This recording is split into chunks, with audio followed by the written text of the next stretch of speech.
সাবেক আইনমন্ত্রী আনিসুল হক এবং সাবেক উপদেষ্টা সালমান এফ রহমানকে 10 দিনের রিমান্ডে পাঠিয়েছে আদালত। বুধবার সন্ধ্যায় রিমান্ড মঞ্জুর করে ঢাকা চিফ মেট্রোপলিটন ম্যাজিস্ট্রেট আদালত। নিউ মার্কেট থানায় দায়ের করা মামলায় মঙ্গলবার তাদের গ্রেপ্তার করা হয়। দুজনের বিরুদ্ধে হত্যায় ইন্ধনের অভিযোগ আনা হয়। ছাত্র আন্দোলনে হত্যাকাণ্ড তদন্ত করতে শিগগিরই বাংলাদেশ সফর করবে জাতিসংঘের একটি প্রতিনিধি দল। বুধবার অন্তর্বর্তী সরকারের প্রধান উপদেষ্টা ডক্টর মোহাম্মদ ইউনূসের সাথে ফোনে কথা বলেন জাতিসংঘের মানবাধিকার বিষয়ক সংস্থা UNHCR এর। সবকিছুর যে তথ্য প্রমাণ রয়েছে, ডকুমেন্ট রয়েছে, সেই ডকুমেন্ট ব্যবহার করে আওয়ামী লীগের 1 লাখ লোক, কম করে হলেও 1 লাখ নেতা কর্মী, আমলা কামলা, পুলিশকে ডাইরেক্ট ফাঁসিতে ঝুলিয়ে মারা, ফায়ারিং স্কোয়াডে মারা, এটার কোনো বিষয় আইনগত বৈধতা রয়েছে।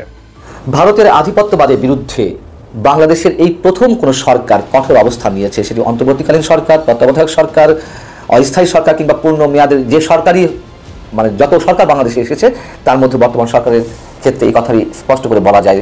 দিন শেষে ফেসে যাচ্ছে সোহেল তাজ। আর ঘটনা সেই 2009 সালের পিলখানা ট্র্যাজেডি ইস্যুতে। আজকে বাংলাদেশের প্রথম সারির গণমাধ্যম দৈনিক ইত্তেফাক।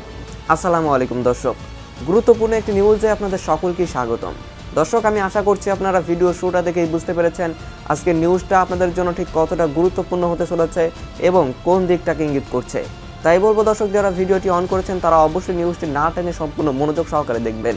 তাহলেই রাজনীতিতে এই মুহূর্তে এসে ঠিক কি কি ঘটতে চলেছে সেই বিষয়গুলো জানতে পারবেন। তো প্রিয় দর্শক, আমি আর বেশি কথা বাড়াবো না। ভিডিওর শুরুতে আপনাদের যে ভিডিওগুলোর অংশবিশেষ দেখিয়ে শুরু করেছিলাম সেই ভিডিওগুলোর বিস্তারিত আলোচনা দেখাবো। তবে তার আগে বলে, যারা এখনও চ্যানেলটি সাবস্ক্রাইব করেননি সকলে চ্যানেলটি সাবস্ক্রাইব করে পাশে থাকা বেল আইকনটি বাজিয়ে দিবেন। আর যারা ইতিমধ্যে সাবস্ক্রাইব করে রেখেছেন তাদের সকলকে অসংখ্য ধন্যবাদ। তো চলুন একটি লাইক দিয়ে আমরা ধারাবাহিকভাবে সবগুলো ভিডিওর বিস্তারিত আলোচনা দেখে আসি। দিন শেষে ফেসে যাচ্ছে সোহেল তাজ। আর ঘটনা সেই 2009 সালের পিলখানা ট্র্যাজেডি ইস্যুতে। আজকে বাংলাদেশের প্রথম সারির গণমাধ্যম দৈনিক ইত্তেফাক তারা একটা প্রতিবেদন করেছে। সেই প্রতিবেদনটা যদি আমরা একটু দেখি, তারা লিখেছে যে 2009 সালের 25 এবং 26 ফেব্রুয়ারি বিডিআর বিদ্রোহের ঘটনায় যে 57 জন সেনা কর্মকর্তা সহ 74 জন নিহত হয়েছিল, এই ঘটনাটা ঘটেছিল যখন তখন স্বরাষ্ট্রমন্ত্রী ছিল সাহারা খাতুন আর সোহেল তাজ ছিলেন স্বরাষ্ট্র প্রতিমন্ত্রী। অভিযোগ রয়েছে পিলখানা ট্র্যাজেডির ঘটনায় যে পরিকল্পনা ছিল সেই পরিকল্পনায় যুক্ত ছিলেন স্বরাষ্ট্র প্রতিমন্ত্রী সোহেল তাজ। বাট বিষয়টা ব্যক্তিগতভাবে আমার কাছে কেমন জানি আসলে মনে হয় যে সোহেল তাজরে আমরা যতটুকু চিনি বা সোশ্যাল মিডিয়াতে দেখি, তারপরে তার যে পদত্যাগ ছিল, তো সকল কিছু মিলিয়ে তিনি কি আসলে কতটুকু জড়িত ছিলেন, যদিও এটা আইনের বিষয়, বাট কেমন জানি মনে হচ্ছে। বাট গণমাধ্যম বলছে যদিও তার পক্ষ থেকে তিনি দাবি করেছিলেন যে ঘটনার সময় তিনি দেশের বাইরে ছিলেন, তার মানে তিনি ওই সময় যুক্তরাষ্ট্রে ছিলেন।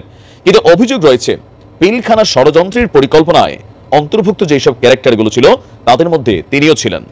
বিদ্রোহের নতুন করে তদন্ত এবং জড়িতদের বিচার দাবি করেছেন ওই ঘটনায় চাকরিচ্যুত এবং কারাভোগ করা তৎকালীন বিডিআর জওয়ানরা। বিভিন্ন তথ্যসূত্র বলছে ওই সময় কয়েক হাজার বিডিআর জওয়ানকে অন্যায়ভাবে এই ঘটনায় ফাঁসিয়ে দেওয়া হয়েছিল। আর পলিটিক্যাল যারা ক্যারেক্টার আছেন তারা সেই ঘটনাটা থেকে বের হয়ে গিয়েছিল। কিন্তু একটা জিনিস ভুলে গিয়েছিল যে বিচার, বরাবরই আওয়ামী লীগ সরকার বলছিল যে বিচার বিভাগ স্বাধীন, তবে এতদিন স্বাধীন না থাকলেও এখন কিন্তু স্বাধীন। আওয়ামী লীগ সরকারের আমলে ঘটিত প্রত্যেকটি অন্যায়, প্রত্যেকটি হত্যা, প্রত্যেকটি গুম, প্রত্যেকটি আয়নাঘরের অ্যাক্টিভিটিস, সকল কিছুর কিন্তু এখন পুরনো নথিপত্র ফাইল নাড়া পড়েছে। আর এতে পিলখানা ট্র্যাজেডির এই ইস্যুটাও সামনে আসলো। দর্শক, ওই ঘটনার 4 বছর পর 2013 সালের 5ই নভেম্বর আদালত হত্যা মামলার রায় ঘোষণা করেছিল। ওই হত্যা মামলায় মোট আসামির সংখ্যা ছিল 850 জন। আদালতের রায়ে 152 জনকে মৃত্যুদণ্ড, 160 জনকে যাবজ্জীবন, 256 জনকে 17 থেকে 1 বছর পর্যন্ত বিভিন্ন মেয়াদে কারাদণ্ড দেওয়া হয়েছিল। খালাস পেয়েছিল 78 জন। বাকি 4 আসামি আদালতের রায় ঘোষণার আগেই মারা গিয়েছিল। এছাড়া রায় ঘোষণার পরও মারা যায় 11 জন, আর চাকরিচ্যুত হয়েছিল হাজার হাজার সদস্য। আর এরপরই বর্ডার গার্ড বাংলাদেশ তৈরি হয়েছিল বিডিআর এর পরিবর্তে বা নামটাকে পরিবর্তন করে। এখন আপনি কি মনে করেন যে সোহেল তাজ ভাইকে আসলে আমরা যতটুকু চিনি, বিভিন্ন ইস্যুতে যতটুকু দেখি, তিনি কি আসলে এই ঘটনার সাথে থাকতে পারেন? আর এখন বিষয়টা হয় কি, আপনি যখন একটা টিমের মধ্যে থাকবেন, এবার ওই টিম যদি কোনো অন্যায় করে, অপরাধ করে, সেটার মধ্যেও কিন্তু আপনি পদে থাকলে আপনিও ফেসে যাবেন। ভারতের আধিপত্যবাদের বিরুদ্ধে বাংলাদেশের এই প্রথম কোন সরকার কঠোর অবস্থান নিয়েছে, সেটি অন্তর্বর্তীকালীন সরকার, তত্ত্বাবধায়ক সরকার, অস্থায়ী সরকার কিংবা পূর্ণ মেয়াদের যে সরকারি যত সরকার বাংলাদেশে এসেছে তার মধ্যে বর্তমান সরকারের ক্ষেত্রে এই কথাই স্পষ্ট করে বলা যায়। এরই মধ্যে ভারতের বিভিন্ন বিষয়ে অন্যান্য উপদেষ্টাদের যে মন্তব্য, এবং বুধবার পররাষ্ট্র উপদেষ্টা তৌহিদ হোসেন তিনি ভারতের হাই কমিশনার প্রণয় ভার্মাকে যে মেসেজগুলো দেওয়ার চেষ্টা করলেন, তাতে এই মুহূর্ত পর্যন্ত এই মন্তব্যগুলো করা যায়। তৌহিদ হোসেন ভারতের হাই কমিশনার প্রণয় ভার্মাকে বলে দিয়েছেন দিল্লিতে বসে বাংলাদেশ থেকে পালিয়ে যাওয়া সাবেক প্রধানমন্ত্রী শেখ হাসিনা কোনো বিবৃতি দিলে সেটি দুই দেশের সম্পর্কের ক্ষেত্রে বিরূপ প্রভাব ফেলবে, সম্পর্ক নষ্ট হওয়ার আশঙ্কা রয়েছে। এবং তিনি এটুকুও জানিয়ে দিয়েছেন যে শেখ হাসিনা যেন দিল্লিতে বসে আর কোনো বিবৃতি না দেয়। এবং তার পরিপ্রেক্ষিতে প্রণয় ভার্মা কি বলেছেন, সাংবাদিকরা যখন এই কথাটি জানতে চাইল তখন তিনি বলেছেন যে এটা তো তার মন্তব্য করার কোনো এখতিয়ার নেই, তিনি ডিসাইড করার ক্ষমতা রাখেন না। বাংলাদেশের পক্ষ থেকে তাকে একটি মেসেজ দেওয়া হয়েছে, তিনি নিশ্চিত বা আশা করছেন যে এই মেসেজটি ভারতের যথাযথ কর্তৃপক্ষের কাছে পৌঁছে দেওয়া হবে। এবং তৌহিদ হোসেন বলছেন এই আলোচনার প্রেক্ষাপটটা হলো বাংলাদেশের সাবেক প্রধানমন্ত্রীর বক্তব্য, যা বাংলাদেশ সরকারের জন্য অস্বস্তিকর। আমরা জানি যে একদিন আগেই শেখ হাসিনা দেশবাসীর উদ্দেশ্যে একটি খোলা চিঠি দিয়েছিলেন বিবৃতি আকারে, সেখানে তিনি বলেছেন যে তিনি কোন অবস্থায় দেশ ছেড়ে গেছেন, কোন অবস্থায় পদত্যাগ করেছেন, আর কোনো লাশ দেখতে চাননি, তিনি মনে করছেন বাংলাদেশের মানুষের বিজয় হয়েছে, তিনি হেরেছেন, ইত্যাদি ইত্যাদি অনেক কথা ছিল, যেগুলো বাংলাদেশের সরকার এবং মানুষের মধ্যে একটি মিশ্র প্রতিক্রিয়া সৃষ্টি হয়েছে। আবার সেই কথার বিপরীতে সজীব ওয়াজেদ জয় বলেছিলেন যে না, তার মা কোনো বিবৃতি দেননি। এই যে পক্ষ বিপক্ষ মন্তব্য, বঙ্গবন্ধু পরিবারের সদস্যদের মধ্যেই পাল্টাপাল্টি কথা, এতে এক ধরনের অস্বস্তি বরং প্রকাশ পেয়েছে বাংলাদেশের বিভিন্ন ক্ষেত্রে। সেই জায়গা থেকে তিনি এই কথাগুলো পৌঁছে দেওয়ার চেষ্টা করেছেন। এবং এক্ষেত্রে সজীব ওয়াজেদ জয়ের বিষয়ে কোনো মন্তব্য তার আছে কিনা বা প্রণয় ভার্মাকে কিছু বলেছেন কিনা, তিনি বলেছেন আমি আর কারো ক্ষেত্রে এই ধরনের মন্তব্য করতে চাই না, যেটুকু বলার ছিল বলে দেওয়া হয়েছে। এবং তিনি একথাও স্পষ্ট করে জানিয়ে দিয়েছেন যে শেখ হাসিনাকে ফেরানোর বিষয়ে সরকারের কি পরিকল্পনা রয়েছে। তিনি বলেছেন এটা আইন মন্ত্রণালয়ের ব্যাপার, আইন মন্ত্রণালয় চাইলে পররাষ্ট্র মন্ত্রণালয় সব ধরনের উদ্যোগ নেবে। আমরা জানি এর আগে ভারতের সীমান্তে বাংলাদেশের মানুষদের যে একের পর এক হত্যাকাণ্ডের ঘটনা, তার পরিপ্রেক্ষিতেই বা এই বিষয়ে স্বরাষ্ট্র উপদেষ্টা ব্রিগেডিয়ার সাখাওয়াত হোসেন বলেছেন বিজিবির উদ্দেশ্যে যে ভারতকে এখন থেকে পিঠ দেখাতে হবে, নতজানু হয়ে থাকা যাবে না, তিনি এমনটাই মন্তব্য করতে চেয়েছেন। এই যে সীমান্ত হত্যাকাণ্ড কিংবা অন্যান্য নানান বিষয়ে আওয়ামী লীগ সরকারের যে মন্ত্রী পর্যায়ে যা ছিলেন বা দায়িত্বশীল যারা ছিলেন, তারা তো সবসময় বিষয়গুলো হাইড করার চেষ্টা করেছেন, উড়িয়ে দেওয়ার চেষ্টা করেছেন। সীমান্তে কোনো হত্যাকাণ্ড ঘটলে তারা বলেছেন এগুলো বিক্ষিপ্ত ঘটনা, ভারত আশ্বস্ত করেছে এই ধরনের ঘটনা ঘটবে না।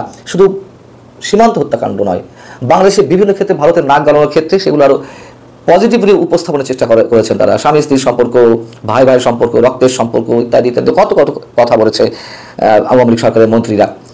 কিন্তু মানুষ যা চাইছিল, মানুষের যে প্রত্যাশা, সরকারের এই মুহূর্ত পর্যন্ত যে সব বক্তব্য বা তাদের যে আচরণ, তাতে মনে হচ্ছে যে ভারতের ক্ষেত্রে আর নত জনতা কোনোভাবেই রাখতে চাইছে না বর্তমান সরকার।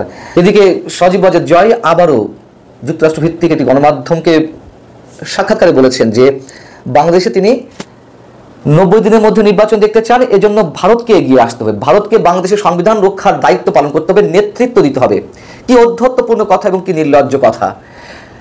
সজীব ওয়াজেদ জয় এই কথা বলে ভারতের কাছে যে পরিপূর্ণভাবে আওয়ামী লীগ নতজানু অবস্থায় ছিল এবং এখনও নতজানু অবস্থায় আছে, সেই কথাটিই প্রমাণ করে দেওয়ার চেষ্টা করছেন, বা যেভাবে তার মুখ থেকে বেরিয়ে এসেছে।